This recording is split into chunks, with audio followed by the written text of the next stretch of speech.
Di lembah Sungai Brantas yang subur, berabad-abad yang lalu, berdiri sebuah kerajaan yang menjadi puncak peradaban sastra dan kemakmuran Jawa. Kerajaan Kediri.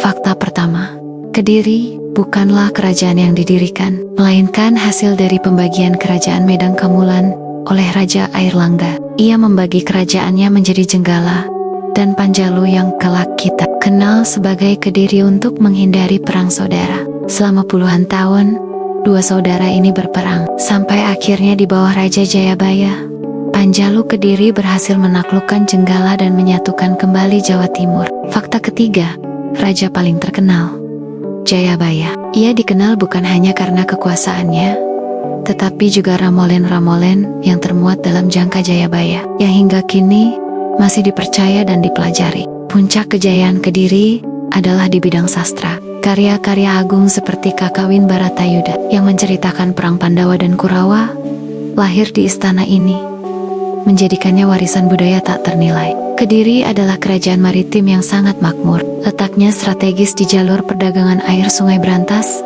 membuatnya kaya dengan komoditas utama beras, rempah-rempah, dan kayu cendana. Bagaimana kehidupan rakyat Kediri? Sederhana namun teratur. Mayoritas adalah petani di desa yang makmur berkat sistem irigasi yang baik dari Sungai Brantas. Mereka hidup damai dengan kearifan lokal. Masyarakatnya sangat religius, memadukan ajaran Hindu dan Buddha. Mereka menghargai kesenian dan kesusastraan. Bahkan, status sosial ditentukan oleh kepandaian, bukan hanya harta. Namun, seperti semua kerajaan, Kediri memiliki akhir. Fakta kejatuhannya disebabkan oleh konflik internal dan ambisi seorang Akuwu, bupati dari Tumapel bernama Ken Arok, yang kemudian mendirikan kerajaan Singasari. Fakta terakhir, meskipun Kediri runtuh, warisan budayanya tidak pernah mati. Dari sastra, falsafah hidup, hingga konsep kepemimpinan, kerajaan Kediri meninggalkan fondasi kuat bagi karijen-karijen Jawa.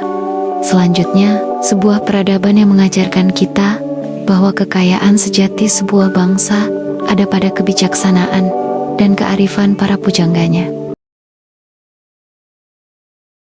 Kerajaan Kediri, atau dikenal juga sebagai Panjalu, adalah salah satu mahakarya peradaban Jawa kuno yang lahir dari pembelahan kerajaan Kahuripan oleh Raja Airlangga. Berpusat di lembah Sungai Brantas yang subur, Kediri menjadi pusat kemakmuran, perdagangan, dan sastra. Berdiri tegak dari tahun 1042 hingga 1222 Masehi. Di balik kejayaannya terdapat nama-nama raja besar yang membentuk takdir kerajaan ini. Raja pertama yang mengembalikan stabilitas dan memimpin Kediri menuju kebesaran adalah Sri Bameswara, memerintah sekitar tahun 1116 hingga 1135 M. Bameswara dikenal sebagai penguasa yang memulai konsolidasi kekuasaan, menancapkan kembali identitas Panjalu, dan menjadi fondasi bagi masa-masa emas yang akan datang.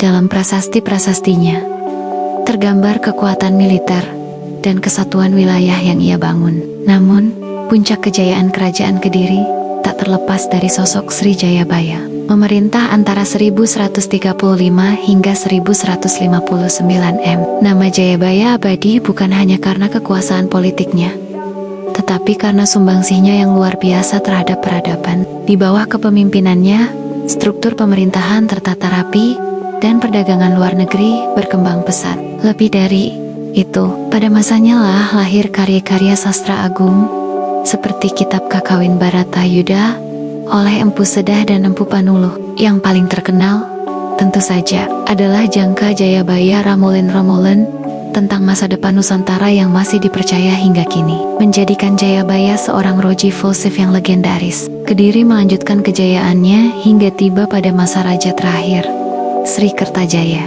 dikenal dengan gelar Tri Sarweswara Triwikramawatara Nindita Srenggalancana. Kertajaya memerintah dengan penuh ambisi. Sayangnya, sikapnya yang dianggap merendahkan kaum Brahmana memaksa para pendeta mencari perlindungan kepada Ken Arok, Akuwu Tumapel. Konflik agama dan politik ini memuncak pada tahun 1222 M. Dalam pertempuran di Genter, Raja Kertajaya dikalahkan oleh Ken Arok, yang kemudian mendirikan kerajaan Singasari sekaligus menandai runtuhnya kerajaan Kediri. Meskipun kerajaan Kediri telah tiada, warisannya tetap hidup melalui prasasti-prasasti, dan khususnya karya-karya sastra yang menjadi tonggak sejarah kebudayaan Jawa. Kisah tentang tiga raja ini mengajarkan kita tentang siklus kekuasaan, kebijaksanaan, dan takdir sebuah peradaban. Di tanah subur, di tepian sungai Brantas, pernah berdiri sebuah kerajaan besar yang bersinar bak permata di tengah Jawa Timur. Kerajaan Kediri tempat lahirnya sastra megah, pusat perdagangan, dan rumah bagi para raja bijaksana. Kini hanya tinggal nama dalam lembaran sejarah. Namun, sebelum senyap menyelimuti istananya, Kediri pernah bergemuruh. Pada abad ke-13, di bawah kepemimpinan Jaya Katuang, Kediri berani menyalakan kembali bara kekuasaan yang telah lama meredup. Ia melihat kesempatan ketika Singhasari kerajaan kuat yang dulu menundukkan Kediri terjerat pemberontakan di utara. Dan dalam senyap subuh yang berkabut, Jaya Katuang menggerakkan pasukannya. Ujung tombak dan semangat balas dendam memecah keheningan. Serangan itu berhasil. Raja Kertanegara tumbang, Singhasari runtuh, dan untuk sesaat Kediri kembali bernafas sebagai kerajaan merdeka. Tetapi kemenangan itu seperti cahaya yang cepat pada mindah, namun singkat.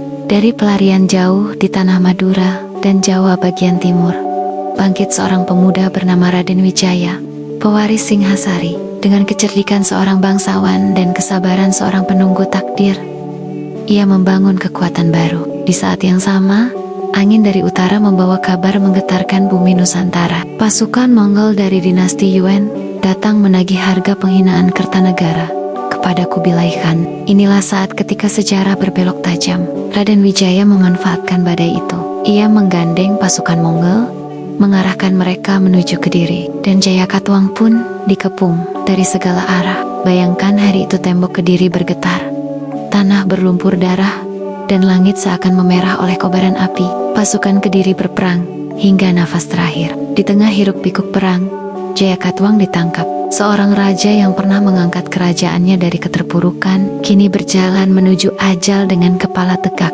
Dan ketika pedang terakhir terhunus, lenyaplah Kediri dari peta kekuasaan Nusantara. Namun, seperti ombak yang selalu meninggalkan buih, runtuhnya Kediri justru menjadi awal kelahiran kerajaan besar berikutnya. Dari abu kekalahan, lahir sebuah kejayaan yang mengubah sejarah kepulauan ini. Kini, yang tersisa hanyalah legenda tentang raja yang melawan takdir, tentang tanah yang pernah jaya, dan tentang sebuah kerajaan yang runtuh, bukan tanpa perlawanan, tetapi dengan keberanian yang menggema hingga hari ini.